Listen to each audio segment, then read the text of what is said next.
opportunity to wrestle with these topics comes a great responsibility. And this responsibility is to respect one another's opinions and convictions. Today, I want to discuss one of these topics being wrestled with, and I believe that the conversation goes way beyond where any of us stand on this topic. My intention and my prayer for this morning is that we'll be able to look beyond our own perspective, to move beyond our own opinions and look into the lives of a group of people who need to be loved and recognized in a different way. We need to examine what it really looks like to love our LGBT neighbors as ourselves through the lens of the life of Jesus Christ, the one who loved us first, the one who listens and cares about our story and the stories of our neighbors. Today, I hope to give us some practical ways of loving our LGBT neighbors better and to elevate the conversation about this topic.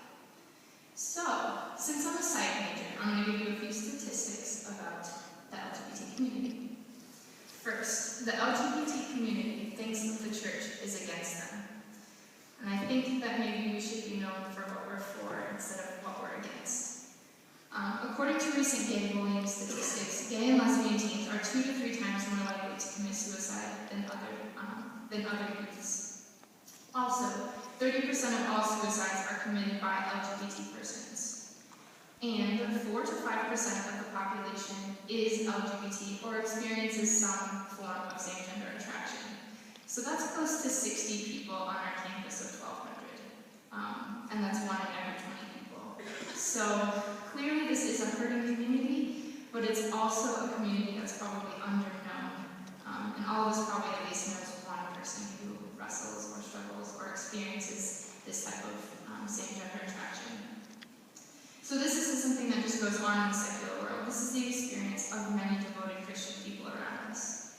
That being said, as passionately as some of us approach this topic, what matters more than the stance that we take is that Jesus calls us to love. I know that there's a debate on what it looks like to love our neighbor, especially when we think that they're living a life of sin. But I want to lay out a few practical ways of bridging this gap between these two communities, regardless of our stance on this topic. So first, Christians must be the first to apologize and admit that we have treated this community poorly. Christians often perceive a wide divide between themselves and the LGBT community, and they also think that the community should somehow find a way to the Christian side of the divide before any meaningful conversation is made. But a bridge can't be built from just one side. There has to be some sort of bridge building on both sides. So I ask you this: what if we as a church committed to listening to and valuing the wisdom and experiences of our LGBT brothers and sisters? If we don't make this commitment, I'm afraid that our side of the bridge won't ever be built. Second, we must validate and dignify and legitimatize everybody's story, journey, perspective, experience, because everyone's story is in fact legitimate. In 1 Corinthians 9, it says, "To the Jews I became like a Jew to win the Jews. To those under the law I became like one under the law, so as to win those under the law. To those not having the law I became like one not having the law, so as to win those not having the law. To the weak I became weak, to win the weak. I have become all things to all people, so that by all possible means I might save some." So, I'm not saying that straight people should become gay, because quite frankly I don't think that's possible. But what I'm saying, and what I think Paul is saying here in this context, is that we must try to understand the LGBT people's perspective, but also recognize that our perspective is limited, and that we can't completely understand where they're coming from. Third, I think we need to trust the Holy Spirit. I think it's important not to go into a conversation with an LGBT person looking for an argument or a debate. If they are Christian or even non-Christian, they're probably all too familiar with where Christians stand on this issue. So instead, come in with the mindset to learn and to listen and to just appreciate the experience that these people have and let the Holy Spirit do the rest. I don't think we should fear that we've missed an opportunity to tell them how they have sinned, but instead focus on building a relationship with that person, because that's the most important thing, and I think it's something that Jesus calls us to do. So I want to share with you a little story about Billy Graham. So I'm sure you guys are all familiar with him.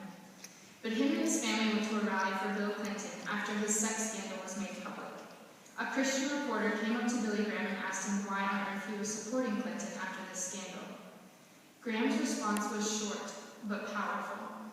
He said, "It is the Holy Spirit's job to convict, God's job to judge, and my job to love." This really convicted me the first time I read it, and it made me ask a lot of questions. Like, can we really love people, no matter where they're at in life, and trust that the Holy Spirit will convict them of whatever sin they have? Or how would our love look different if we did have this perspective?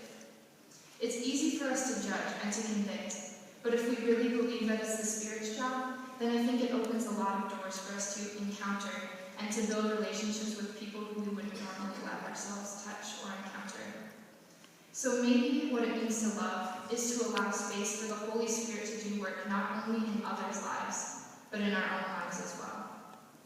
In John 16, Jesus says, "Nevertheless, I tell you, it is to your advantage that I go away. For if I do not go away, the Advocate, or the Holy Spirit, will not be able to come. But if I go, I will send him to you.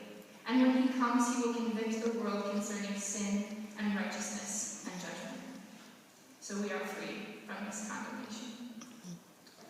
So, number 4.